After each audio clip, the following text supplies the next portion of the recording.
Welcome to Cricket Happenings, dear friends and subscribers.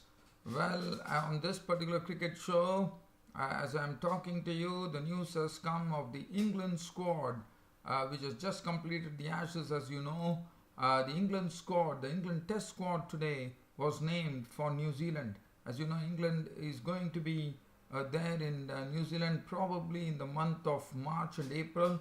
It's just a two-test tour, and the England squad has been named. There is a new face, and not new face. Liam Livingstone has got an opportunity to go to New Zealand. I'll be talking about that, and then in the Big Bash League today, a new record was created as far as the highest score in the BBL history, the Big Bash League history in Australia was concerned, when DRC shot actually for playing for the Hobart Hurricanes actually scored 100 and DRC shot made 122 runs of just 69 balls, which had 8 sixes and 8 fours, and it was he scored 122 out of a score of 179 for 4, which was hoisted by the Hobart Hurricanes team thanks to DRC shots knock, and this was the highest ever score in Big Bash League history by an individual batsman, surpassing Luke Wright's 117 that he scored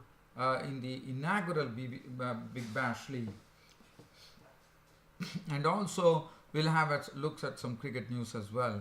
So first let's talk about the England squad that is going to New Zealand. The England squad, as I said, is going to New Zealand in the month of March and April, and the test squad was announced today. And let's have a look at the squad. If one has to look at the squad and see from the Ashes side which are the players who are not there, then I can tell you very clearly that Gary Ballance has lost his place. There's no Gary Ballance. Jake Ball, who had some injury problems as well, is also out. But it was a bit of a surprise that the aggressive Tom Curran, who was showing some all-round prowess, also missed out to go to New Zealand. Instead, let's have a look at the team. If you look at the team there, England, Joe Root will captain the side. Moeen Ali definitely is also very lucky because he had a very, very poor Ashes series, and here he is. He has still been selected to go to New Zealand. So James Anderson, Johnny Bairstow, Stuart Broad, Alistair Cook, Mason Crane, Ben Foakes gets an opportunity. He's a very good player, Ben Foakes. Liam Livingstone, a lot has been said about Liam Livingstone, as they say that he could be the player of the future for England because he plays pace and spin alike in a very nice manner.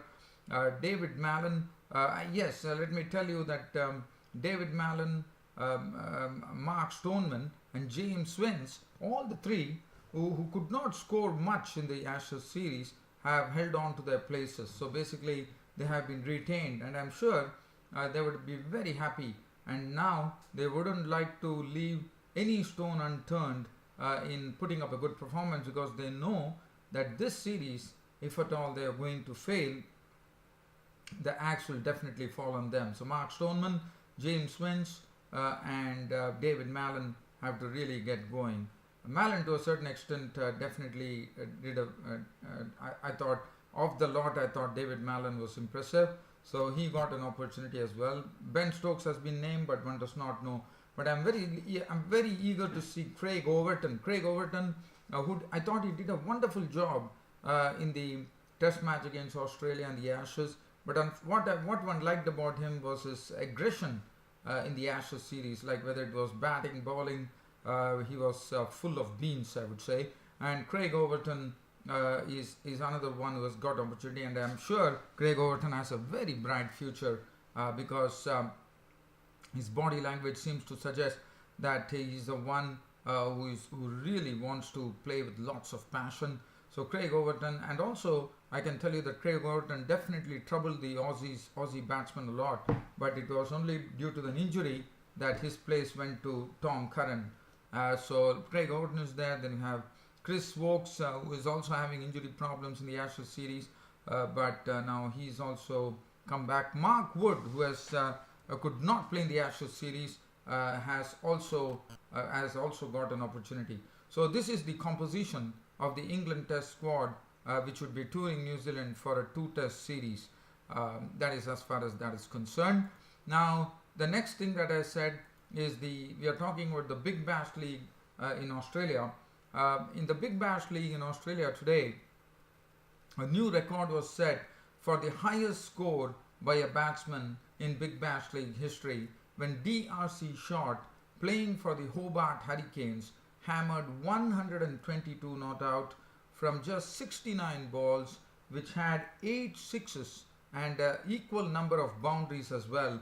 So looking at the total, his 122 formed the fulcrum of the Hobart Hurricanes innings, which finished at 4 for 179.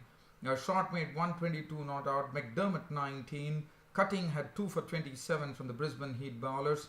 Brisbane Heat definitely gave it a real fist of a fight there as they reached 8 for 176.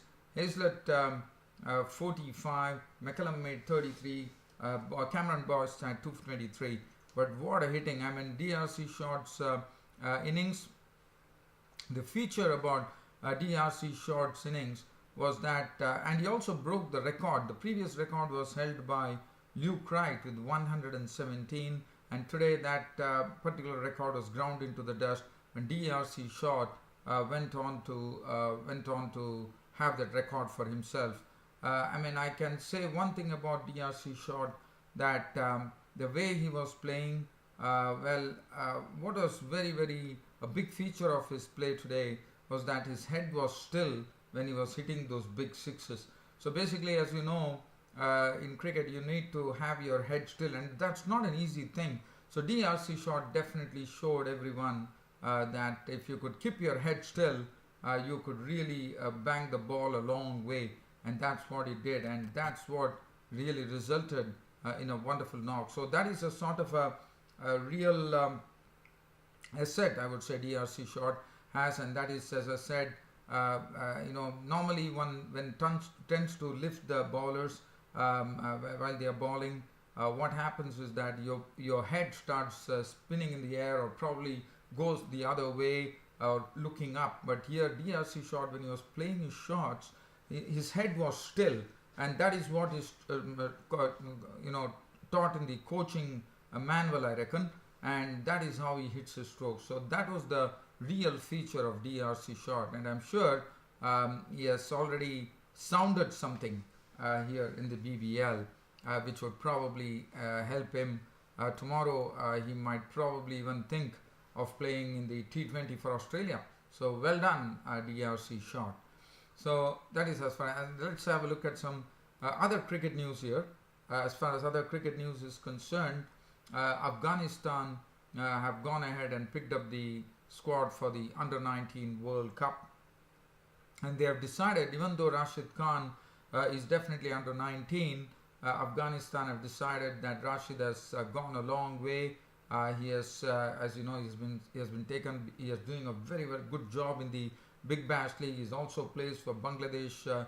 I think, if I'm not wrong, Bangladesh Super League. He also plays for Pakistan Super League. So there are a lot of, and also I'm sure he would be a part of IPL as well, or probably yes, this 2018. I'm sure he's going to be a part of IPL.